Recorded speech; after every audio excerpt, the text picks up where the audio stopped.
O Tribunal Regional Eleitoral do Maranhão não permitiu aí a protelação do julgamento do processo contra o PSC por suposta fraude na cota de gênero nas eleições de 2022. E parece que... Qual é o próximo passo, cara, depois dessa análise, desses embargos de declaração? Qual o próximo passo? Como é que fica a situação agora do PSC? Boa tarde, Carla. Boa tarde, Gleidson. Boa tarde, Cabalau. Boa tarde, ouvinte Jornal da Mira. Olha só, até que enfim, né? Concluir o julgamento. Foram duas etapas de análise. A primeira foi uma questão de ordem levantada por dois advogados. Eu nunca falei o nome dos advogados, mas eu vou falar aqui porque são dois deputados. Foi o Rodrigo Lago e o Carlos Lula. O Lula do PSB e o Rodrigo Lago do PCdoB, que levantaram uma questão de ordem, se habilitando aí nessa questão do PSC, dizendo que o certo seria... serem ouvidos também os suplentes, desde que os suplentes eles tivessem no exercício do mandato. E coincidência ou não, claro que não é coincidência, e o Fernando Braide tinha se afastado, né? E dado espaço para o soldado Leite, que foi lá e disse assim, não, eu também quero ser ouvido, eu sou da chapa, estou no exercício do mandato, então eu preciso ser ouvido, bora recomeçar tudo. Entendeu? E essa tese começou a ser analisada na semana passada, mas foi suspensa porque o Rodrigo Maia, jurista na corte, pediu vista.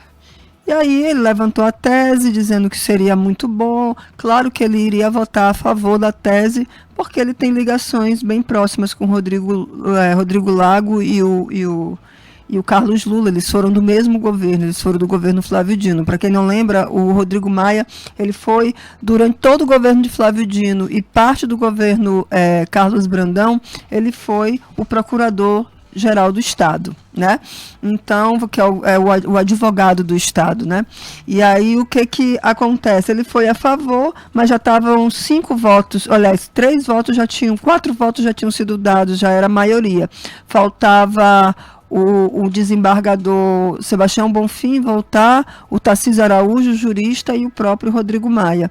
E o Rodrigo Maia votou que tinha que ser ouvido, sim, os suplentes. Agora, tu imagina só, aí o primeiro suplente vai ser ouvido, aí eles fazem uma manobra, o segundo suplente vai lá, assume também, aí vai ser ouvido, não ia acabar nunca, botar até o 10º suplente.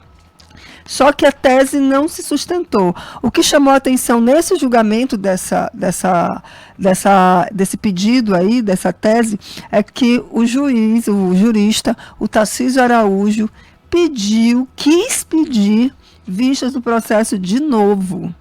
No caso dessa questão de ordem. Para analisar o quê? Não, ele disse que o Rodrigo Maia suscitou uma dúvida lá e ele queria vista. E muito engraçado, porque o desembargador Paulo Velten, que é o relator desses embargos de declaração e também dessa questão de ordem, ele falou, olha, eu não posso impedir um colega de pedir vista, mas o processo já está aí há muito tempo, já está na PG, que é no processo judicial eletrônico, né, que é todo um sistema, então tinha como ter analisado tudo, e no fim ele olhou para o Tarcísio e falou assim, o senhor tem certeza que quer pedir vista? O Tarcísio parece ter se arrependido do tom usado depois do tom que o Paulo Velten usou. Ele falou, não, então eu vou votar. E aí ele votou junto com a tese defendida pelo Rodrigo Maia. E ficou 5-2. Então, essa questão de ordem de ouvir o suplente quando está no exercício do mandato, 0. Foi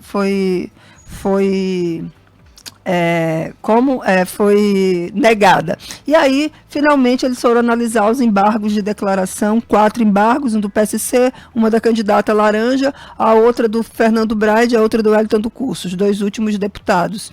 E aí, eles decidiram, por unanimidade, que não existia nenhuma omissão, nenhuma dúvida, todas as teses levantadas pela defesa do PSC, todas elas foram tratadas durante o julgamento e que, por isso, os embargos não deveriam ser considerados. Só que dessa vez foi 7-0, porque o Paulo Welter foi até bem duro com isso, que ele disse que os 4 pedidos lá de embargos de declaração, os 4 embargos de declaração, todos eles pediam a mesma coisa, que era para reformar o julgamento de 5-2, que disse que o PSC usou candidatura laranja, e pedindo um novo julgamento. E ele disse que isso é impossível de acontecer. O acórdão está aí, dá para analisar um ponto ou outro que talvez não tenha sido esclarecido o suficiente, mas refazer o julgamento, eles que sem condições.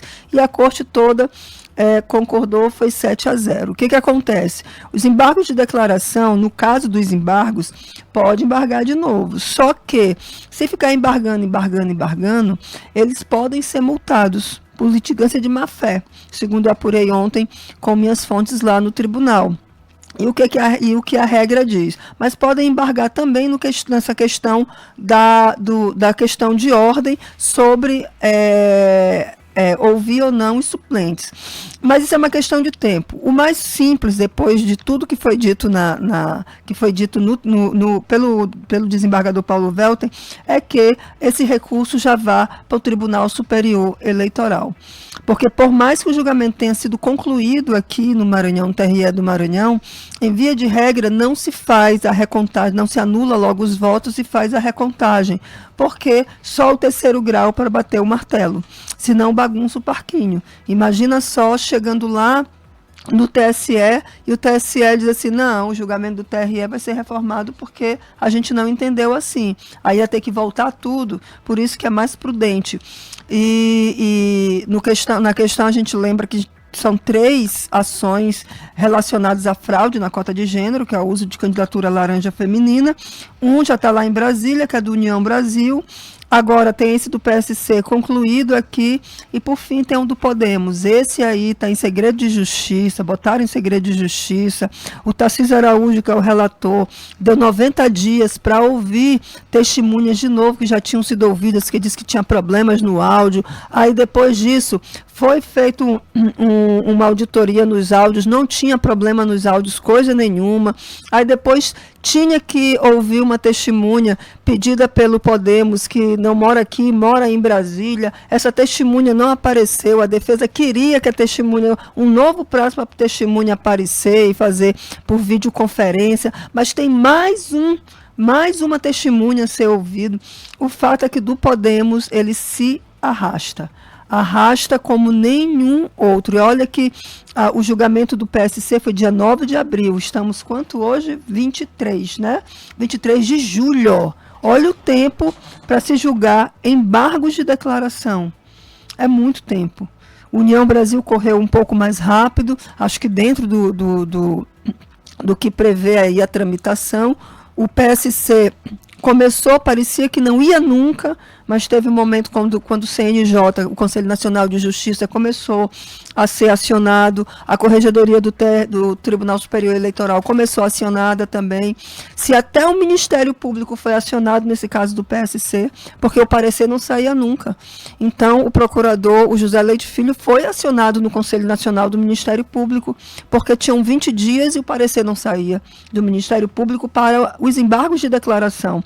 Depois que foi acionado, é que saiu o parecer. Então, me parece muitas forças, né, que impedem que esses processos, de fato, avancem no Tribunal Regional Eleitoral. Vamos ver como é que fica no TSE.